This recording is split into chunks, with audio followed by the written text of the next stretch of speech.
Magandang araw mga kapuso, narito po ang mga kapanapanabik na ganap dito lamang po sa Born to Shine. Sumugod nga si Dara dito sa show nitong si Jenny mga kapuso, at talaga namang nang makilala siya ng mga tao, sinugod nga nila ito at natumba nga itong si Dara mga kapuso, at talaga namang ang daming masasakit na salita ang binitiwan ng mga tao sa industriya. Pumunta naman si Minchi dito at sinabi nga niya na ngayon ay naramdaman na niya kung ano ang ipinaramdam niya noon sa kanya, kung ano ang maramdaman ng nasa ibaba. Masayang masaya nga si Jenny at Bana dahil nga po successful na naman ang kanyang pag-perform mga kapuso, at talaga namang napakagaling itong si Jenny, lalo pa noong ma-interview siya ng press na sinabi ni Jenny na siya mismo ang gumawa ng kantang iyon, at talaga naman na proud ang mga tao sa kanya mga kapuso.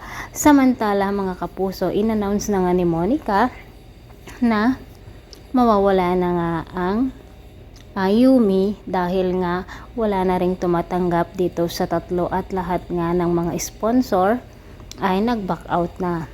Nalungkot nga si Jenny dito nang malaman niya ang balita mga kapuso.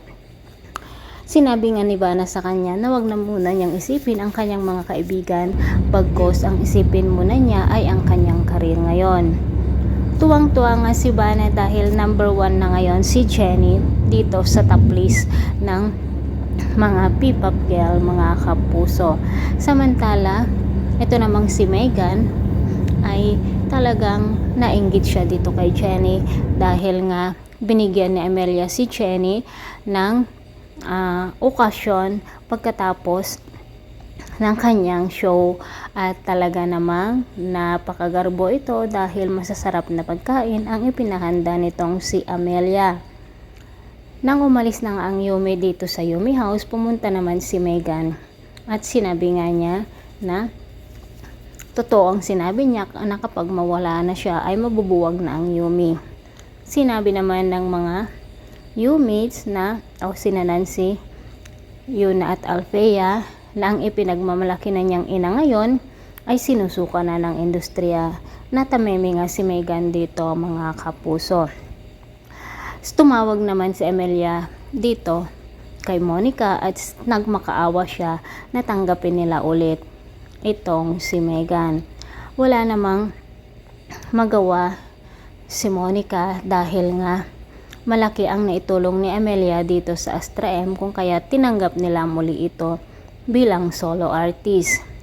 Ngunit habang nagpe-perform itong si Megan, mayroong mga press na pumunta doon at sinabi nga niya na ang nanay niya na si Dara Halari ay kabit nitong si Freddie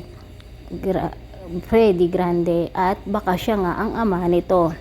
Natulala nga si Megan mga kapuso at sinabi niya na hindi totoo yon. Sa pagkakataong ito ay tatanungin nga niya kay Dara kung totoo nga ba ang sinasabi ng mga tao.